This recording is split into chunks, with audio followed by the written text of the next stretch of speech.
Bernardo felt a little sick. Ever since Zenobia had taken the stone from him, he'd felt an ache that wouldn't go away. He missed it. He wanted it back. He needed it back. Why hadn't he killed her when he had the chance? She was the enemy. He hadn't even seen her in 14 years. Why had he hesitated? You're a sucker for an empowered woman. Bernardo kicked himself. Don't make that mistake again.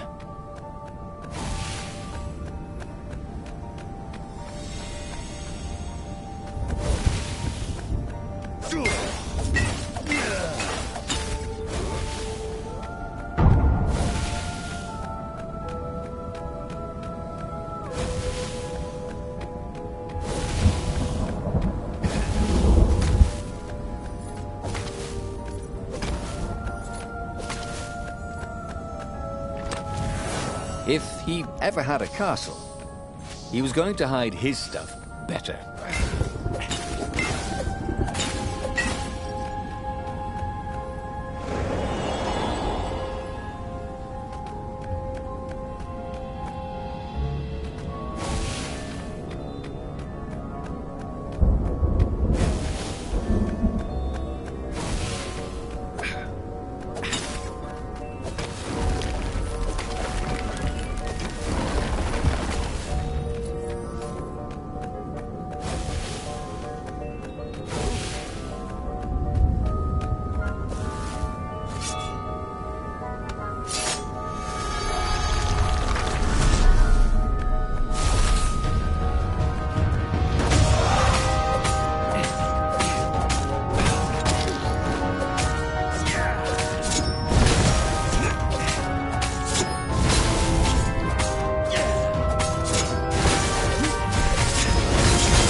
Zenobia thought the stone was evil. Was it? Well, yes, but he still longed to have it back. He'd felt so good killing ravens with it, and yet he'd felt unclean ever since he'd touched it. She confused him. She'd made him want to be a better fox, and then she'd abandoned him, never telling him she was the Emperor's daughter, never contacting him since. Well, who was she to tell him the stone was evil?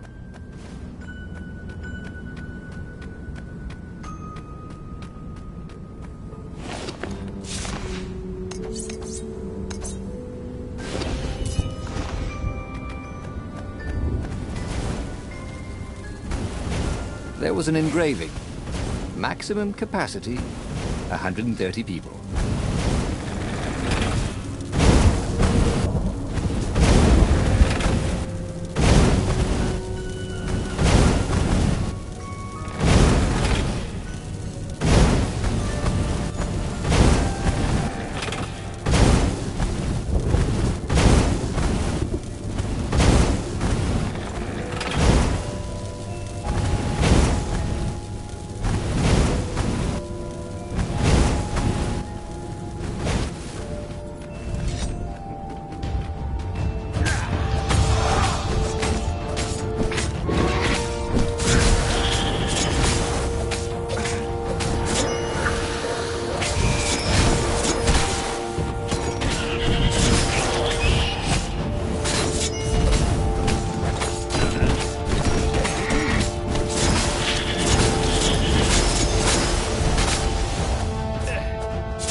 I don't have anyone to talk to.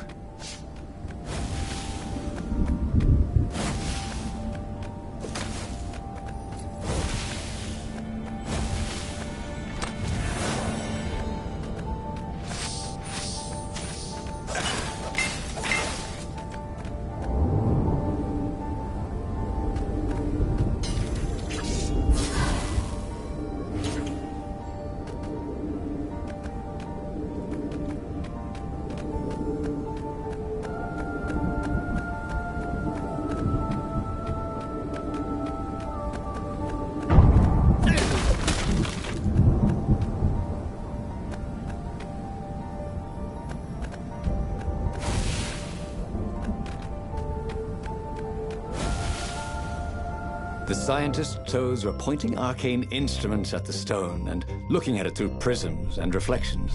Mine, said Reynardo as he took back the stone. We need it for science, croaked the toads. So he killed them.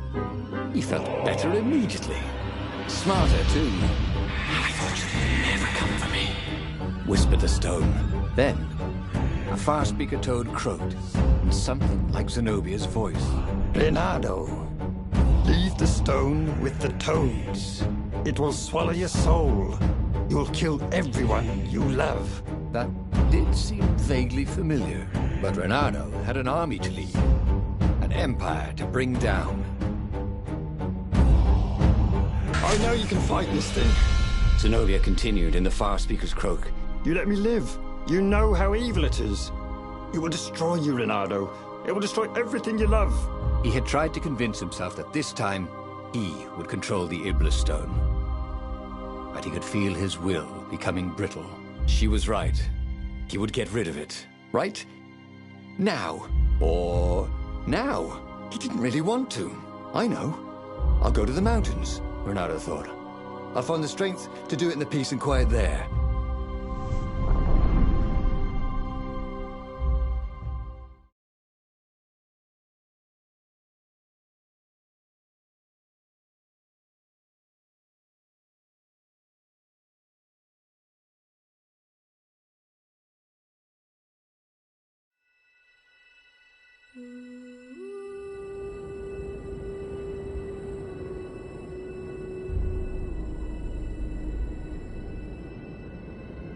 As the Farfarer landed at the foot of the mountains, Reynardo was surprised to find Lapino there. What are you doing here?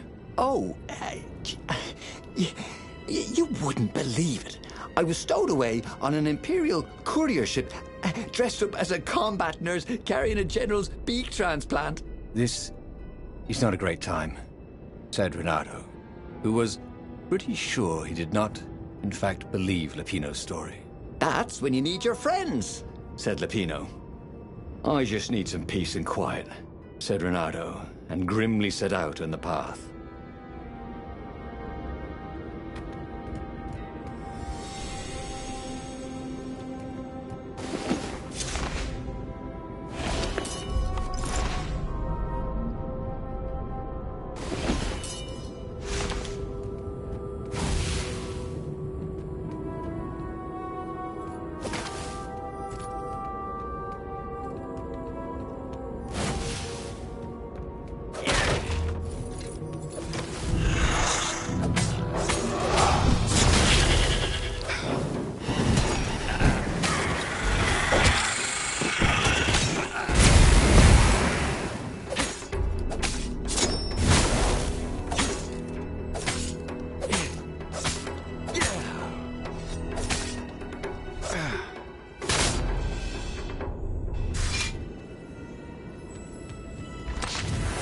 A chest that shiny deserved to be opened.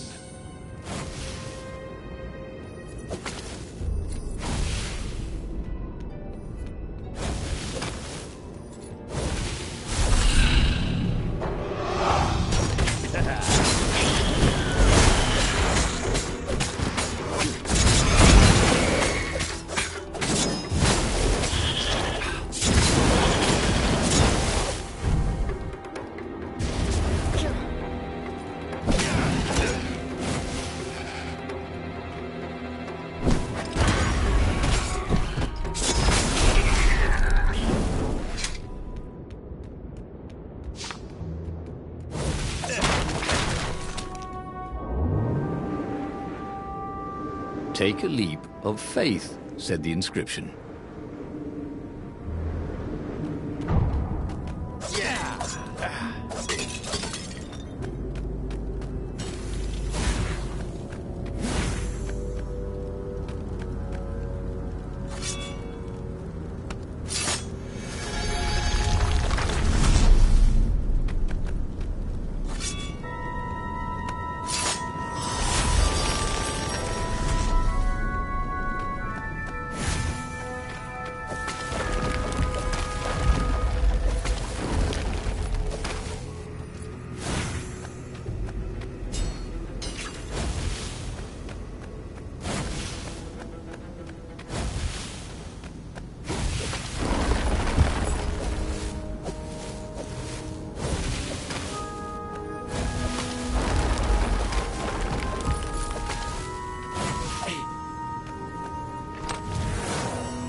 Shadow told his friend how he had slaughtered the toads and how he had nearly slain Zenobia.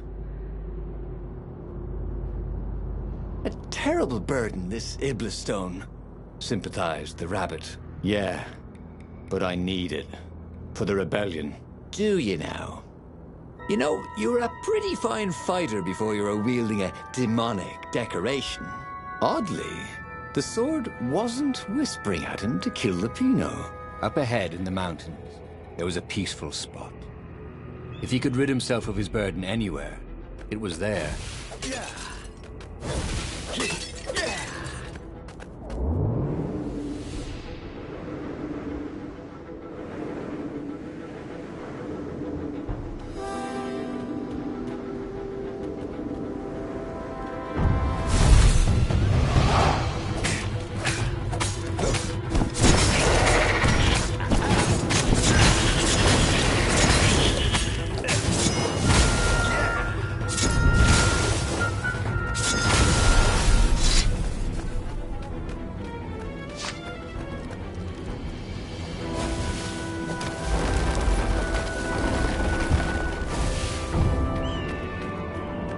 Couldn't they have put in an elevator?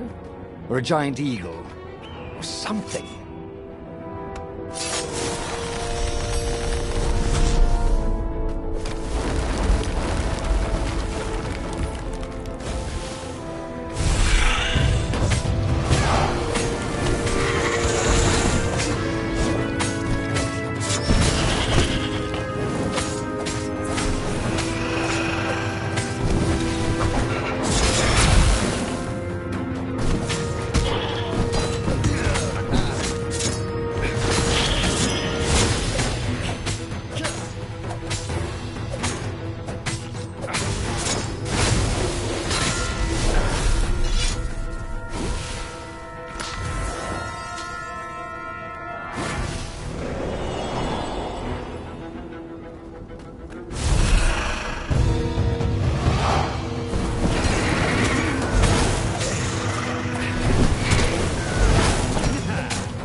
There was an inscription.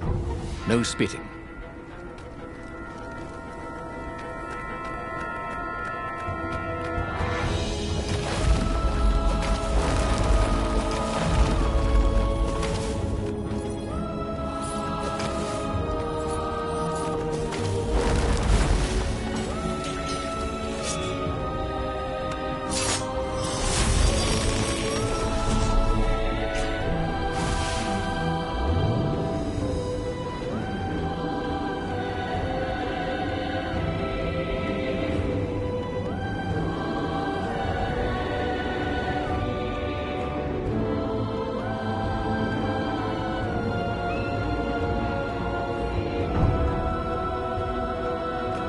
See?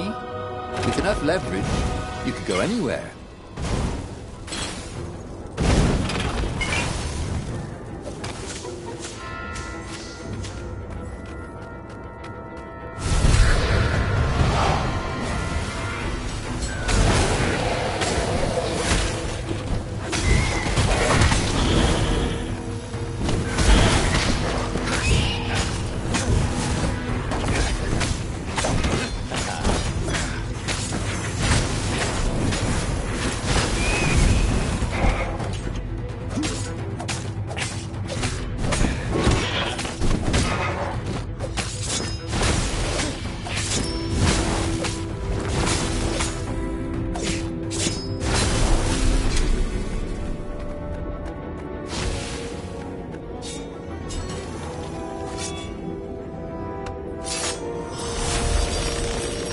new pathway made Renato curious.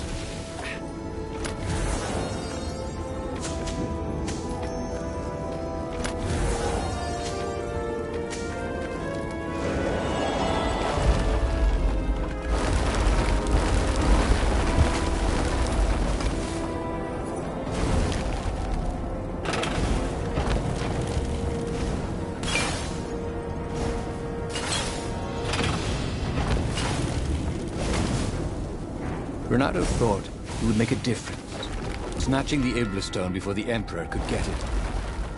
And it would destroy him. Zenobia and Lupino, they were both trying to save him. Peace.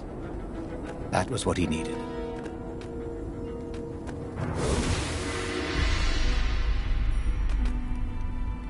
So much for peace and quiet. There was Lupino. Again. You're stronger than some dumb rock, Lupino said. Let's just bury it, and no one will ever find it again. Renato could feel the spirit energy of all those dead ravens inside him, pecking away. The rabbit was right. Even if the rabbit was a traitor, he was still right.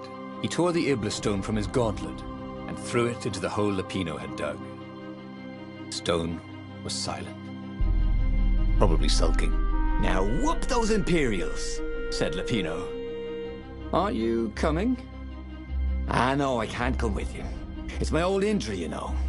Recently, it's been acting up terrible. I'd be no use to you at all. So Renato boarded the Farfarer alone. Renato felt lonely on board the Farfarer.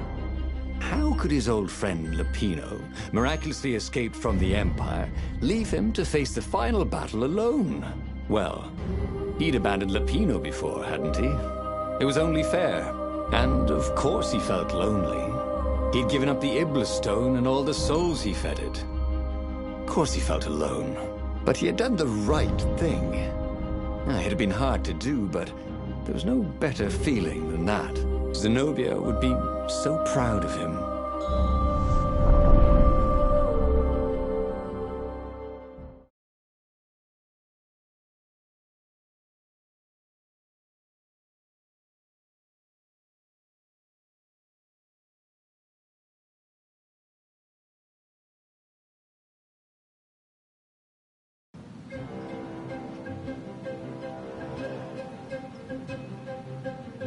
The battle, alas, was not going well. He no longer had the stone, and he'd never gotten the core. Lupino wasn't with him, and he was up against Zenobia, out there somewhere, maneuvering the Emperor's forces. The rebels had been outnumbered from the start, and he still had that aching longing for the stone. But that is what it means to be a hero. He would fight his way to Zenobia. He would show her what he was capable of. Just him, with no diabolic accoutrements. He would win, no matter the odds.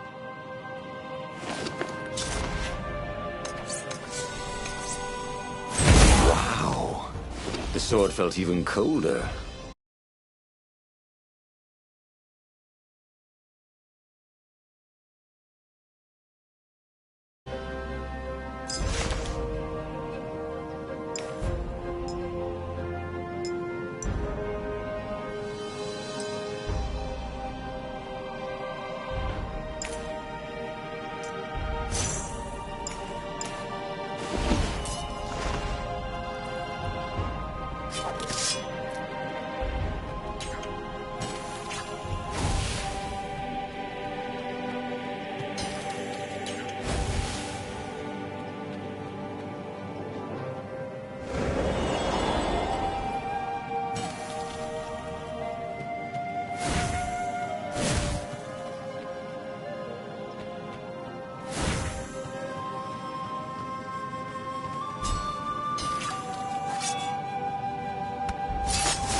Renato had a feeling that was the back door to something. But what?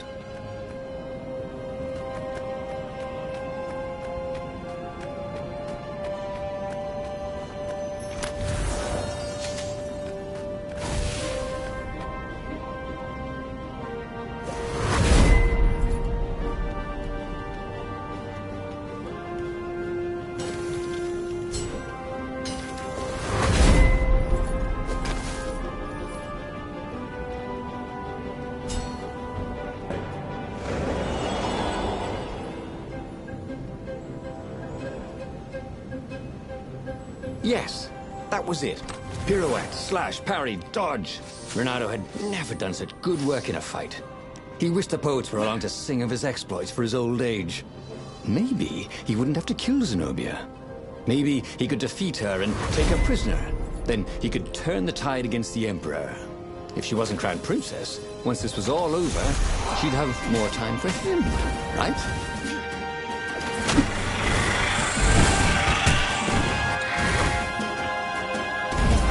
Stay there.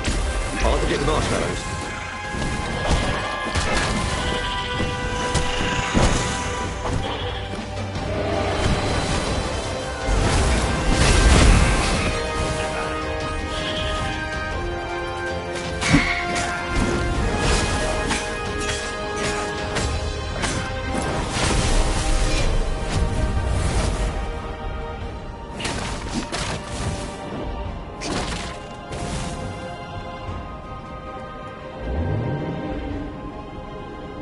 Renato had always wanted a flying carpet. This was more like a flying tabletop, but it would do.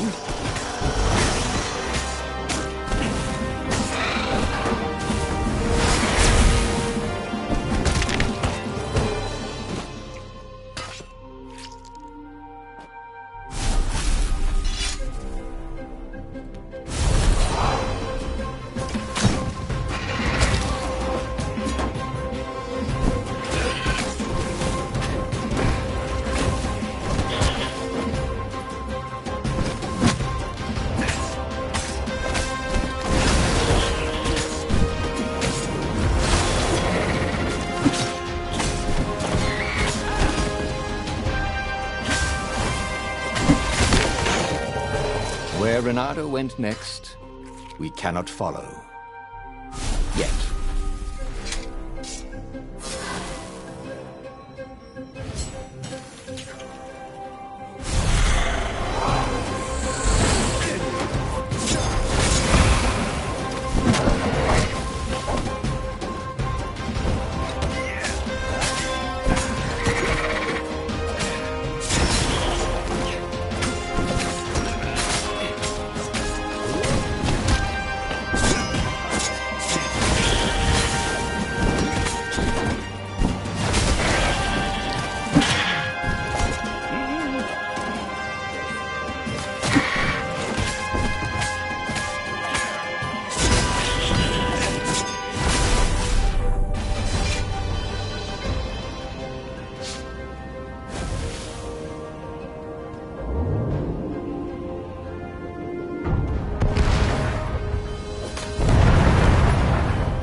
Soon he'd confront the Emperor.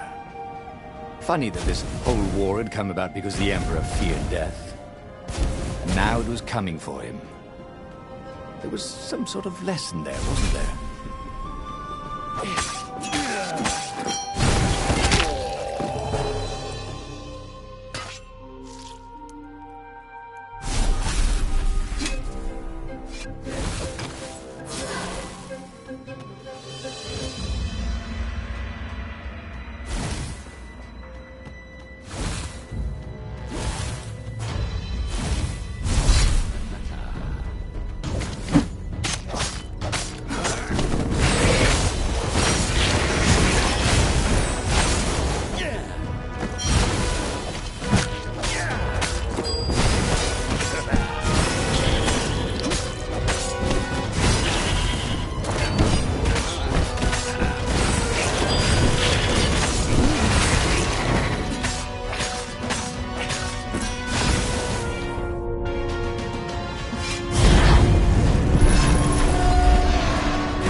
By some miracle, Renato fought his way to the Emperor's ship.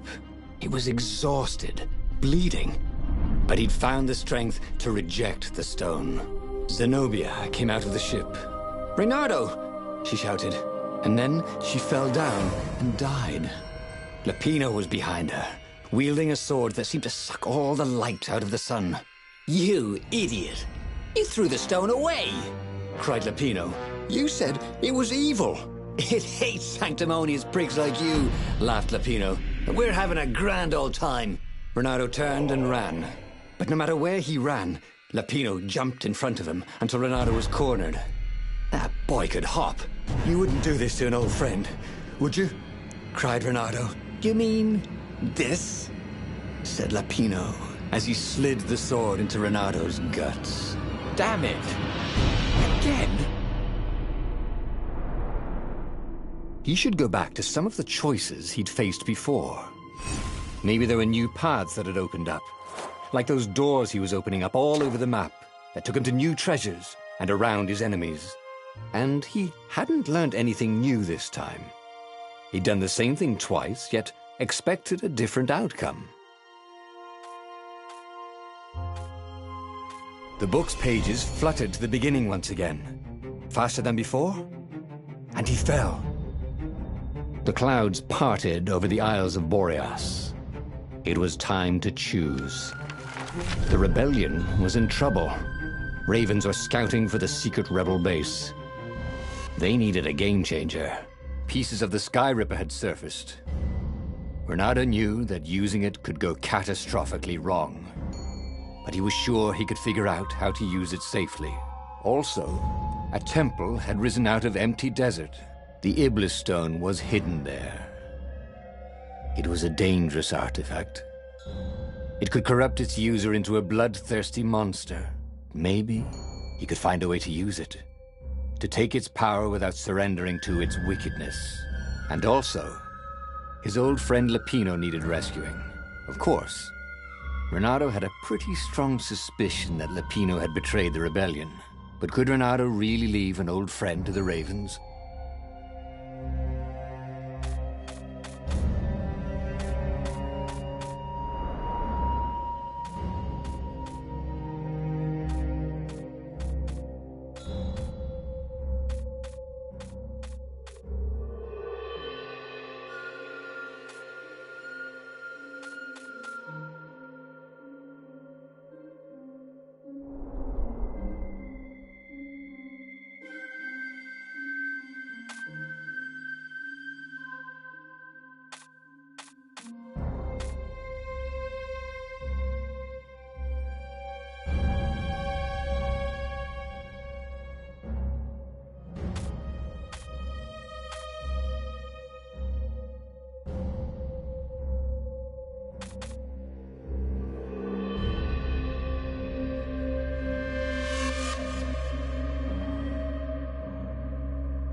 The island was windswept desert.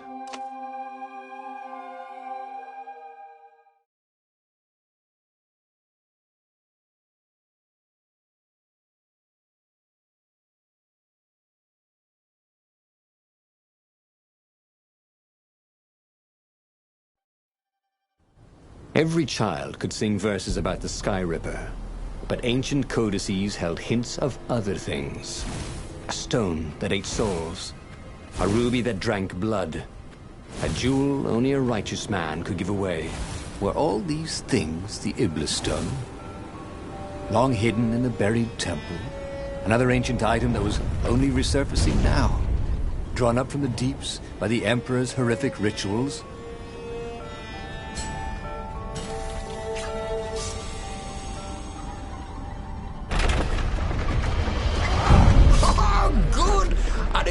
For me nest, said the lead raven.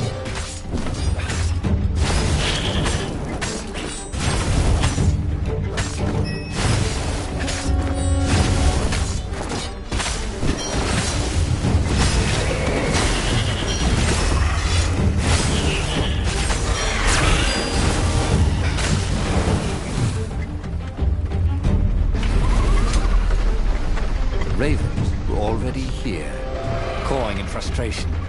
They were still searching for a way in. Good. And he hadn't come too late. He could learn new skills.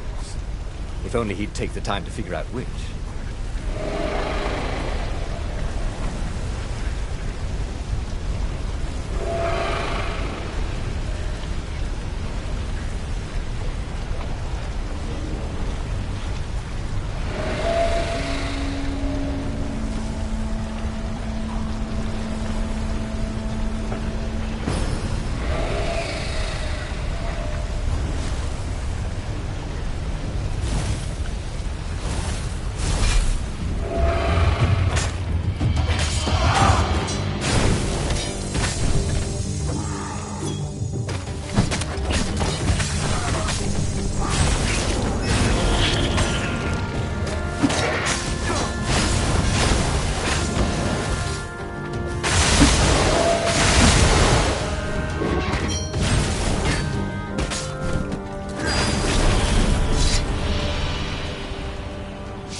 You couldn't hack this kind of firewall. You had to warm it up to you.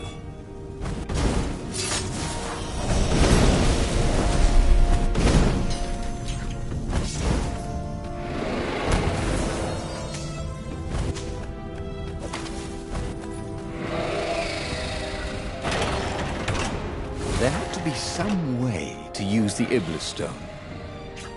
It was old, wasn't it? People are so much cleverer now.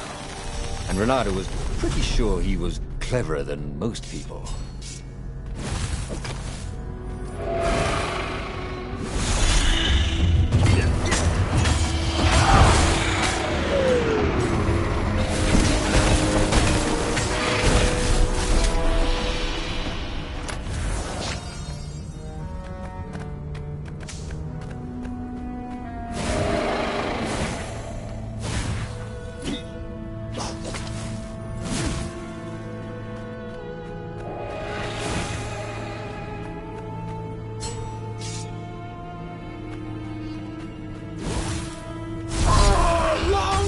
The Emperor! Called the Ravens.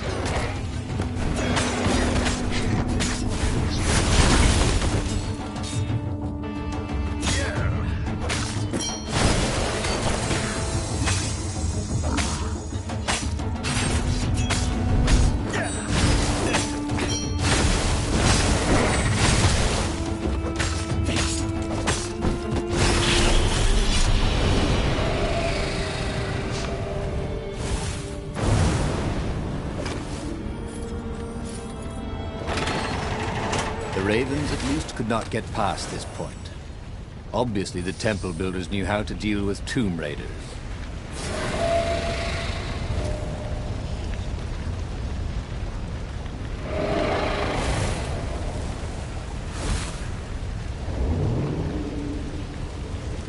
Imagine getting a horse up in one of these things. It will be cursing a blue streak.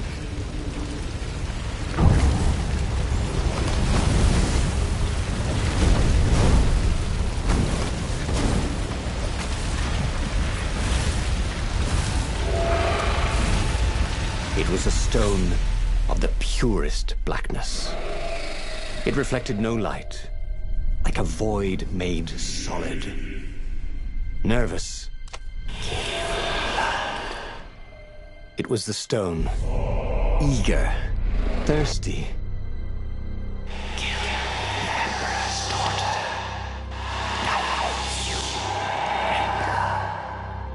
That seemed tempting and terribly wrong.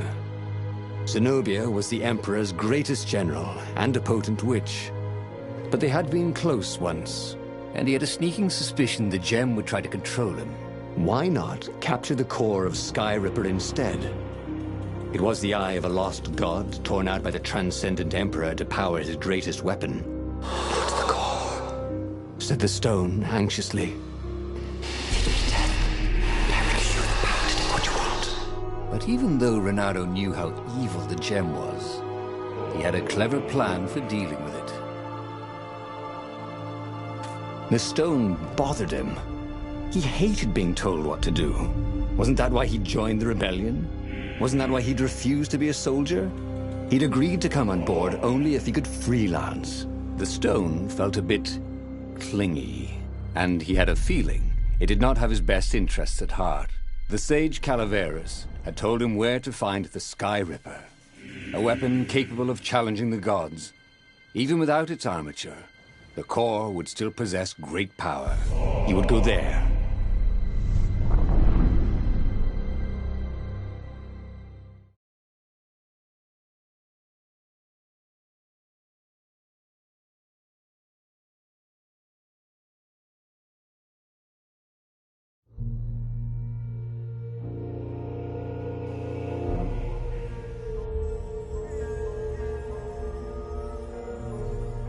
The moment he landed the Farfarer, Renato had a rare feeling of regret. It's not too late, he thought. He could turn around and sail for Zenobia's island. He frowned. Wait a minute. He didn't want to kill Zenobia, did he? Sure, technically she was the enemy, but they'd been at Sword Fu School together. They'd never been lovers, but somehow they'd been closer. She'd told him every secret about herself. Except the biggest one. That she was the Emperor's daughter. No. Kill Zenobia, whispered the stone. Before it's too late.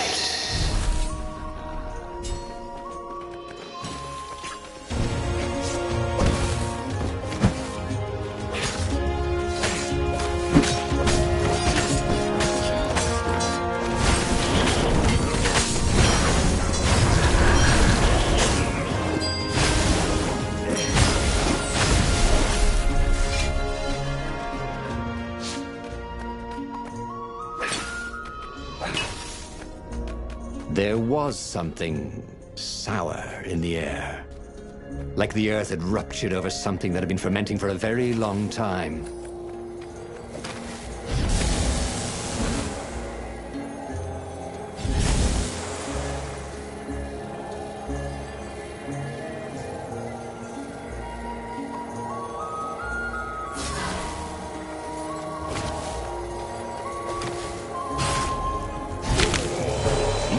Really slice like ham.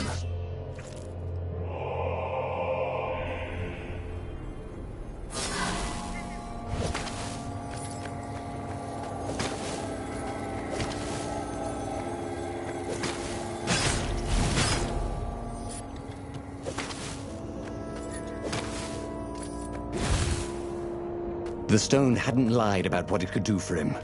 With each raven he cut down, he felt a jolt of power flowing into his arm. You're weak, whispered the stone. The core will kill you. Are you afraid of it? No, don't be ridiculous. It chuckled. But it's unstable. It will poison you if someone just carry it. And if you try to use it, it will explode catastrophically. Renato did not trust rocks that talked in his head. He went onwards.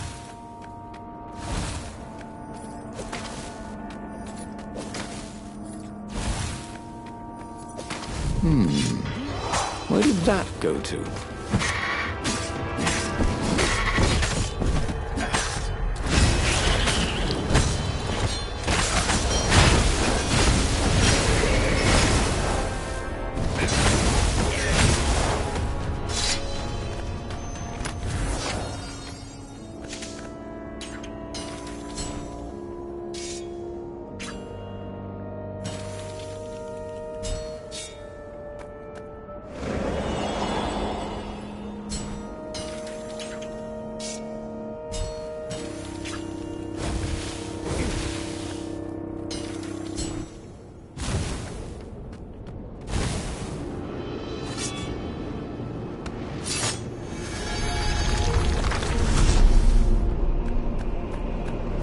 course there was a puzzle. You couldn't expect the Transcendent Emperor to bury a god's eye in a leather sack where anyone could pick it up.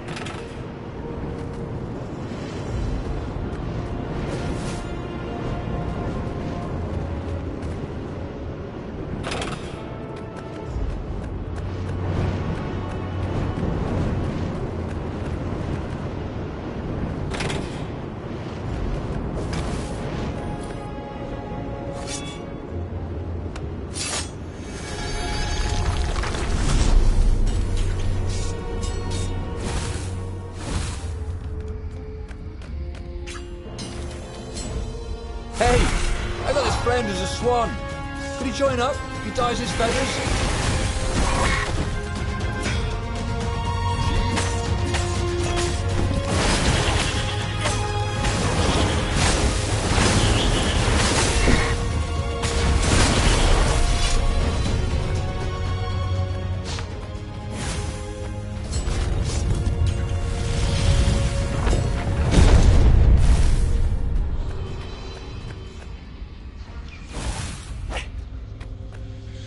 As he approached the core, the stone became hysterical. No, it's too much power.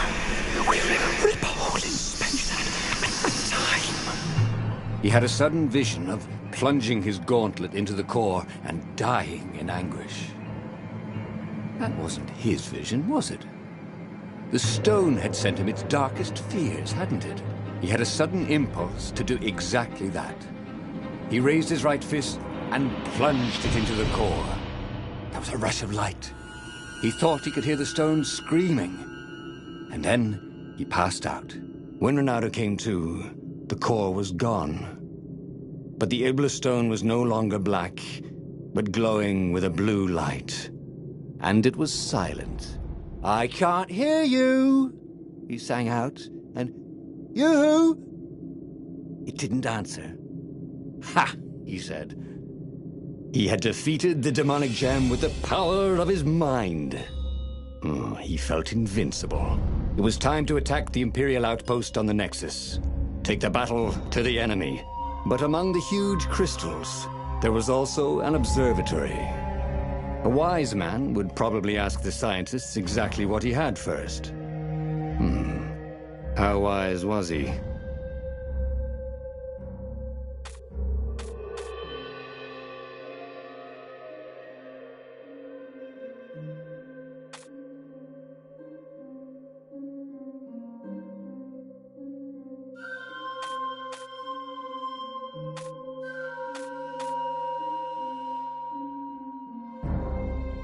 As the Farfarer made its way toward the Nexus, Renato watched sparks fly out of the core. The Iblis stone sucked them in hungrily. You'd think the stone would want this kind of power, wouldn't it? Thought Renato. Well, the scientists would explain it all. This time, Renato was sure he'd figured out how to use the core safely.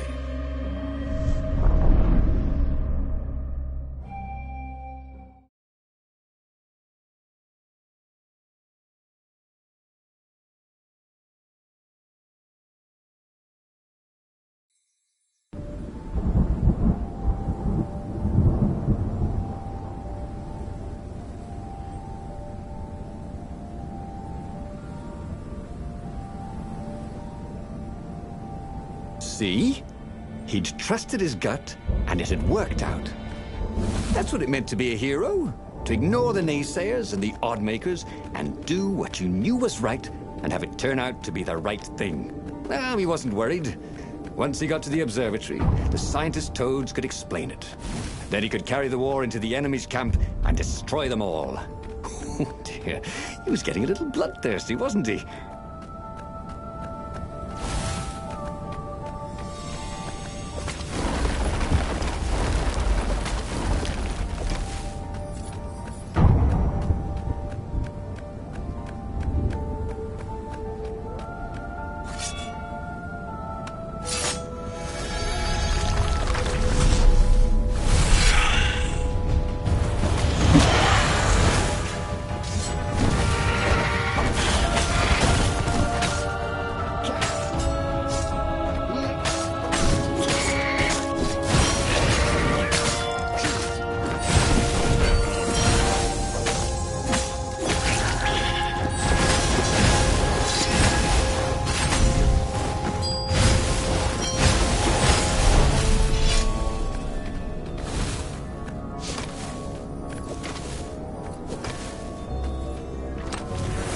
This chest contained a Vorpal sword. I'm just kidding. Vorpal swords don't exist. Reynardo had never felt better in his life. Normally, a battle would wear him down and he would need a night's sleep. Now he felt like he could go all night and all day. He felt like people were cheering him on, and he could practically hear their applause as he slew one raven after another.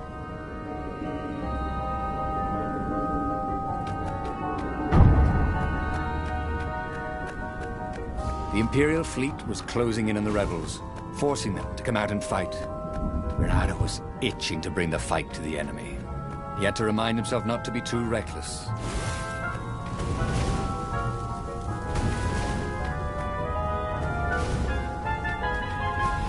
There was a sign. Take the goat across first.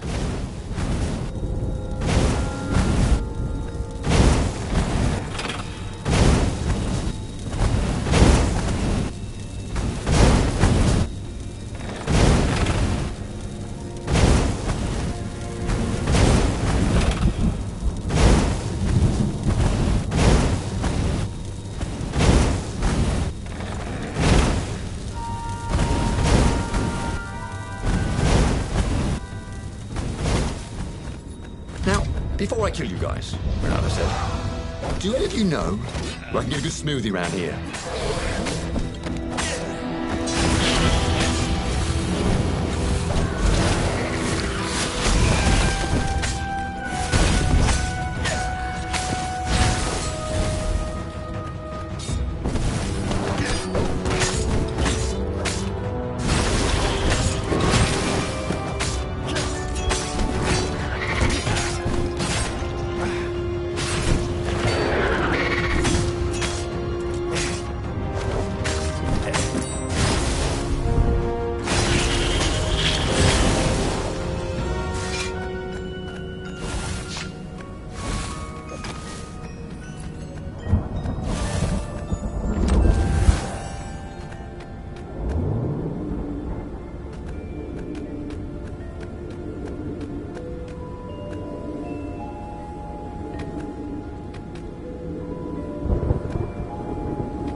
The toads at the observatory measured the stone with their occult devices.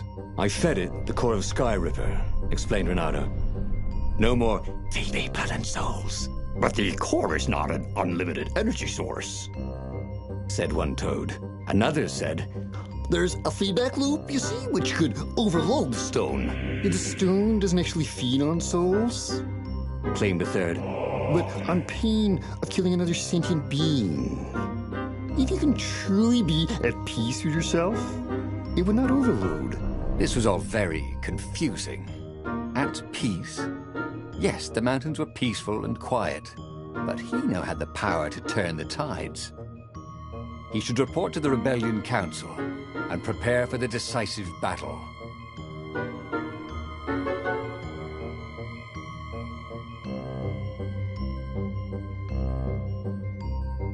The one thing he understood from all the Toad arguments, maybe the stone did not feed on blood or souls or rage.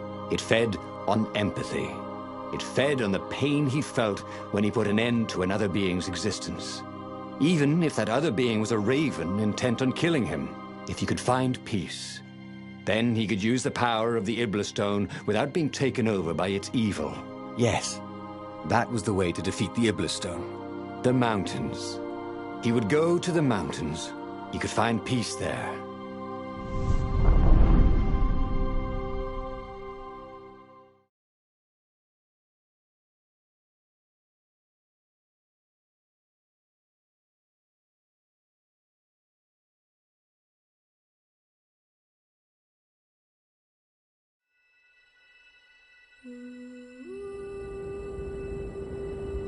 Unfortunately, the mountains were not empty.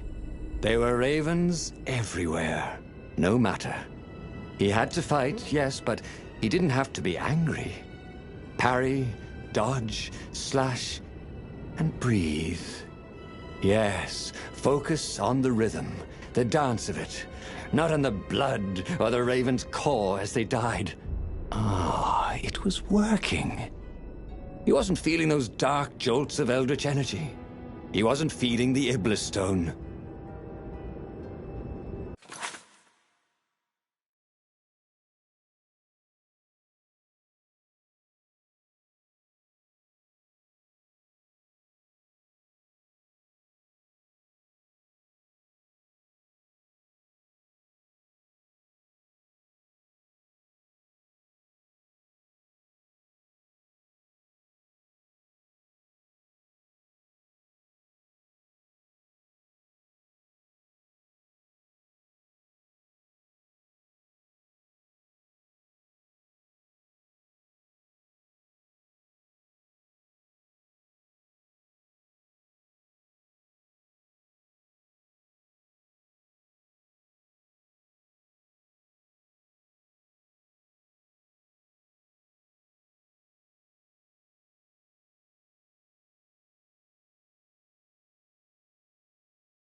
burned.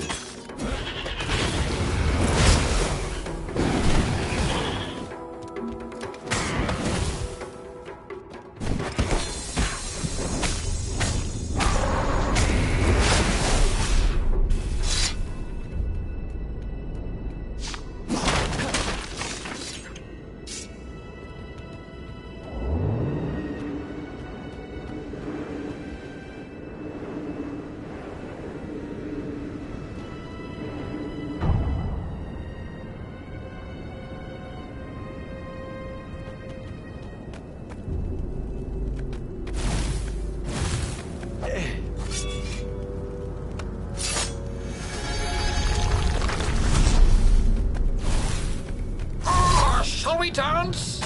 Come on, the lead raven.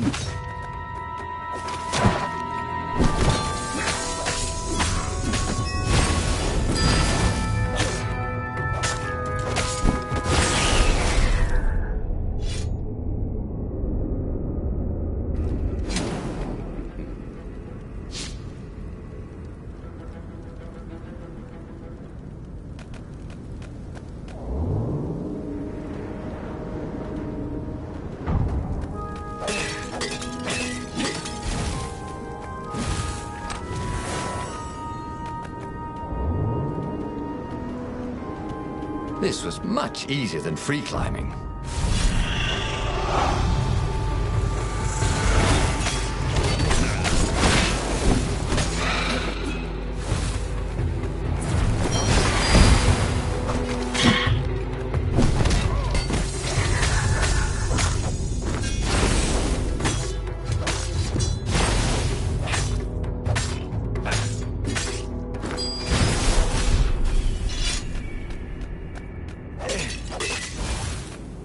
The stone was still silent. His mind was his own, and his heart too. He bore them no ill will, these ravens. They were doing their job. They were expressing their nature. Dance, whirl, parry, jab, and breathe. It was all so simple, wasn't it? Something was missing. He didn't feel truly at peace. Wait, wasn't this near where Calaveras lived? The sage would help him figure it all out.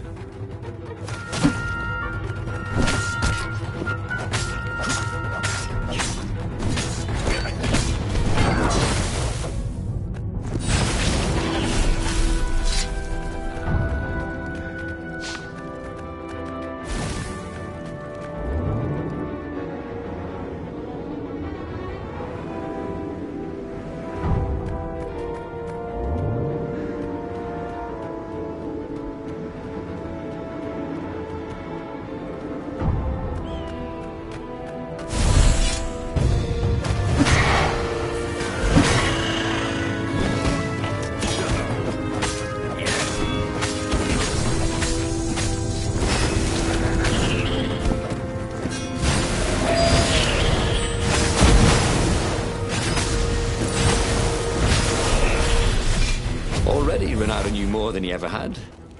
But about what?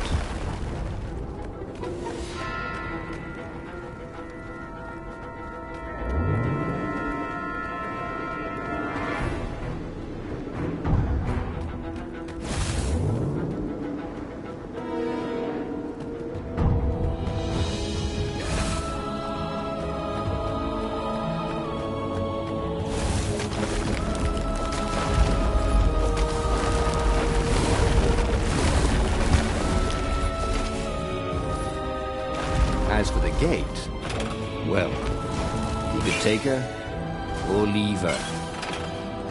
Sorry, especially the Iblis Stone, silenced by the Sky River's core, had given Renato enough power to challenge the Imperial fleet.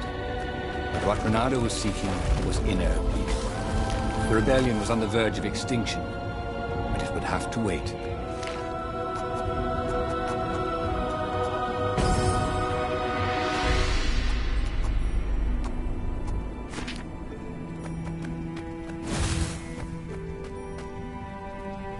At the end of the mountain path, he found the wise Calaveras in his workshop. Do you fix souls or only artifacts?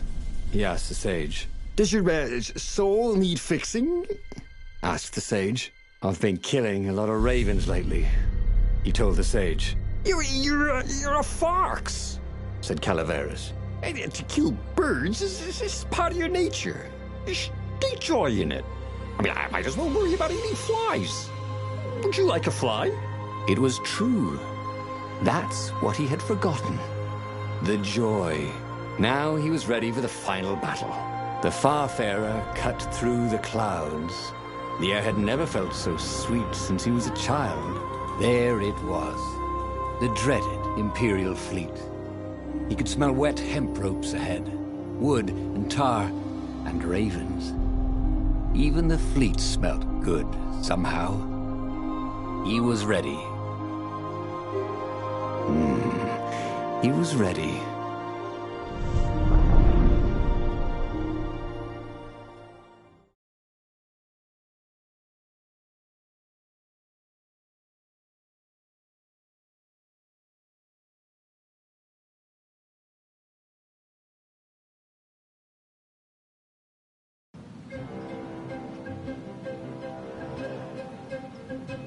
Reynardo had it all squared away in his head.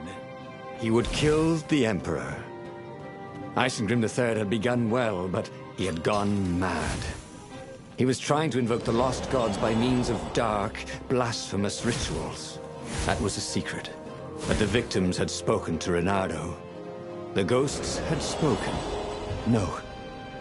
No anger. Reynardo could not afford anger. It was empowering the crystal in his sword. That made him stronger, but it clouded his mind. He would not be a hero. A hero strives. Reynardo would just be one with everything. The Emperor would die, and the wheel would turn, and all would be restored without rancor, without sorrow, without pain.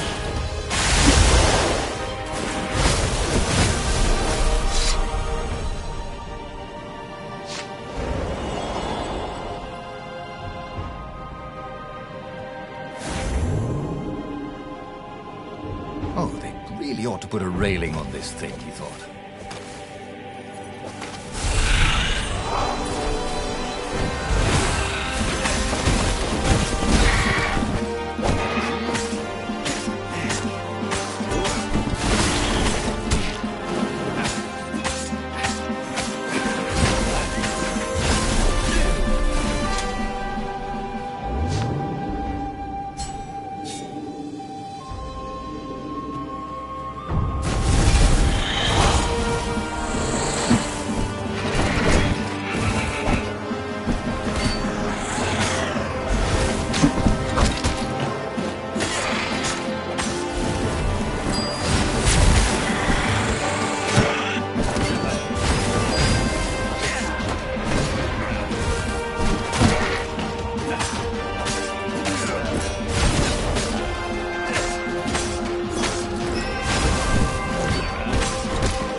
Through his armor.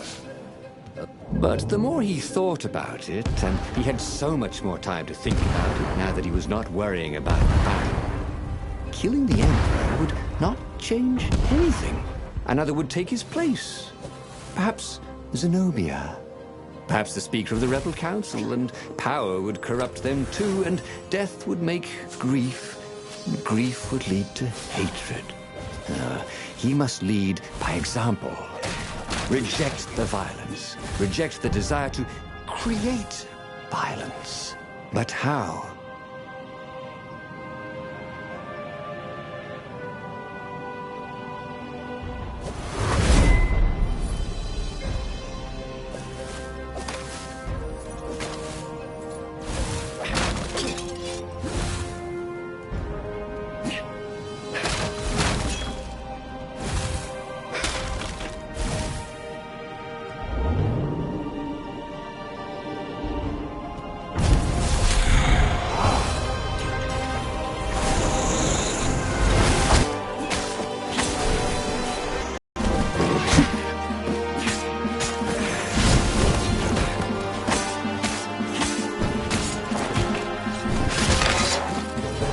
Once again, Renato was dead right. Or actually just dead.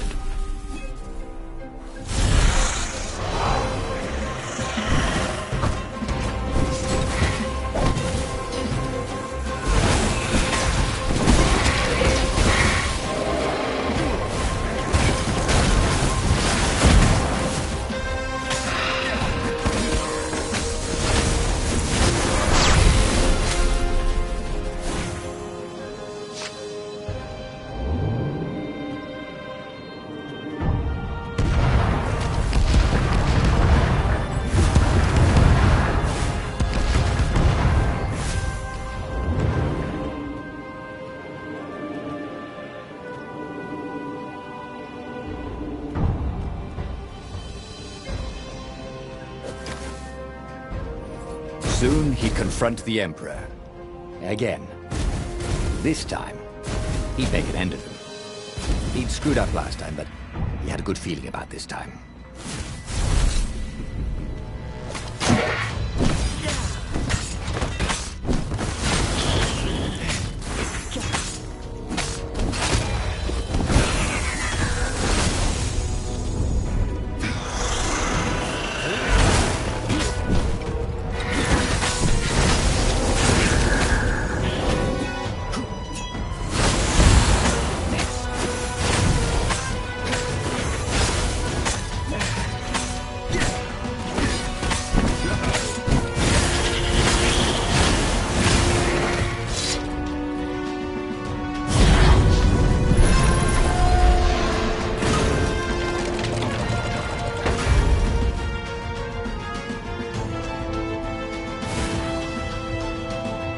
Finally, he came to the Emperor's ship.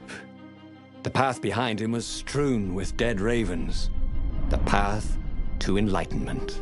His mistake, he realized, was trying to change the world. The world would spin and the wheel would revolve whether he strove against it or not. What he had to do was nothing. He had attained enlightenment. He sat down, adopted a full lotus position, and began to meditate. And all around him, the warriors stopped fighting too. They knew. They could feel his enlightenment. They gave up fighting, dropped their weapons, and became his disciples. No, just kidding. The nearest raven stabbed him with a sword and then chopped off his head. I might not have thought this through properly. Thought Renato's head as it rolled around the deck and died. He should go back to some of the choices he'd faced before.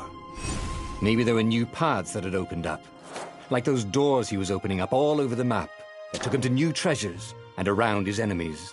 And he hadn't learned anything new this time. He'd done the same thing twice, yet expected a different outcome. The book's pages fluttered to the beginning once again, faster than before, and he fell. The clouds parted over the Isles of Boreas. It was time to choose. The rebellion was in trouble. Ravens were scouting for the secret rebel base. They needed a game changer. Pieces of the Sky Ripper had surfaced. Renato knew that using it could go catastrophically wrong, but he was sure he could figure out how to use it safely. Also, a temple had risen out of empty desert. The Iblis Stone was hidden there. It was a dangerous artifact. It could corrupt its user into a bloodthirsty monster. Maybe he could find a way to use it, to take its power without surrendering to its wickedness. And also, his old friend Lupino needed rescuing.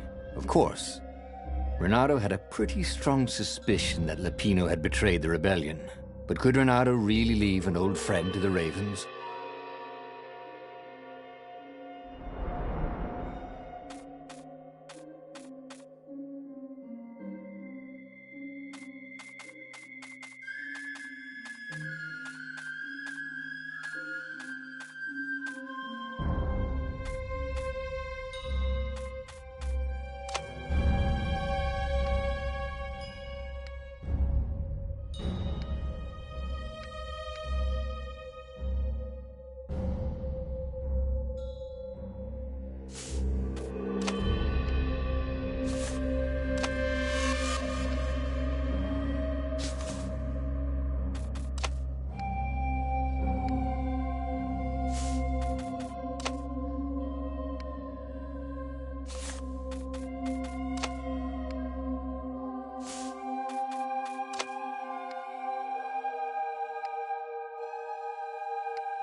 Lapino. Apparently, the Mad Rabbit had sold a Pegasus that he did not exactly own. Lapino always wiggled out of trouble, given time. But he was out of time.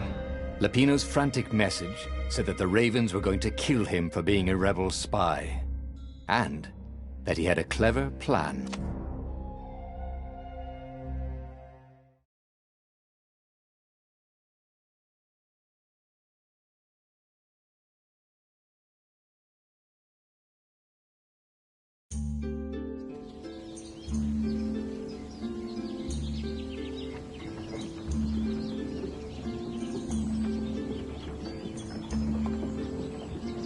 Lapino had apparently managed to confuse the judge by arguing that he hadn't actually stolen a winged horse. He'd only sold it. But wait, where was the prison? The village is empty. Had everybody fled the Ravens?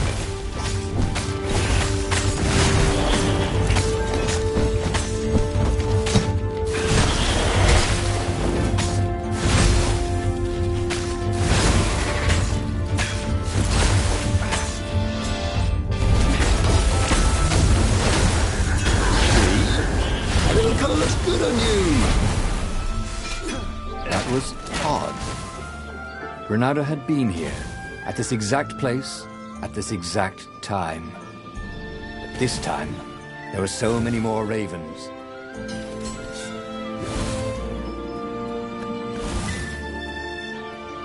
Reynardo thought of the Iblis stone and shivered. He had no business messing with ancient, cruel artifacts. What he needed was his friends around him. Clear eyes, full hearts, can't lose.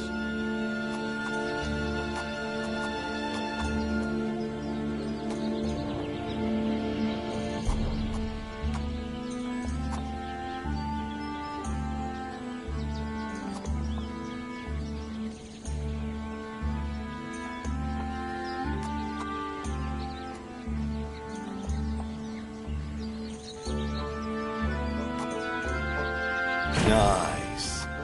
That could be useful.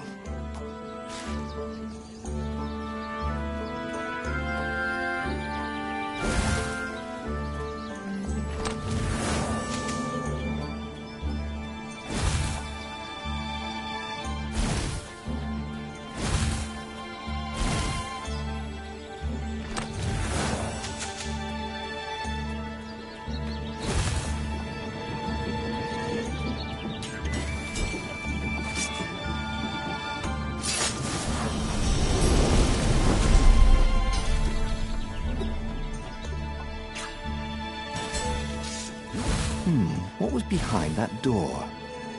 Reynardo's nose told him there was treasure there. They must have forgotten it in a hurry. Surely they wouldn't mind if he helped himself to it. After all, they wouldn't even know.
Ravens were landing everywhere.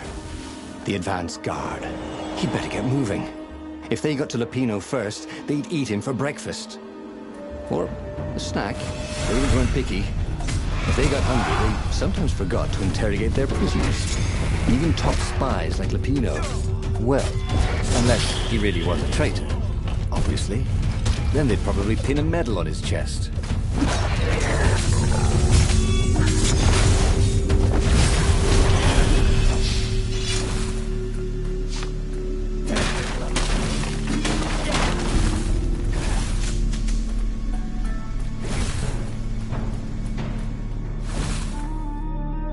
Dirty and bloody, Renato finally reached Lapino. The rabbit was practicing his shuffle. Renato recognized. We capture Zenobia, we find out what she knows. And that's the whole war right there. Easy peasy, lemon squeezy. Capture the Emperor's greatest general, who also happened to be a deadly sorcerer and, his only daughter? That would be worth it. On the other hand, he could still get to the core of the Sky Ripper, even if he couldn't get the whole thing. It must have great power.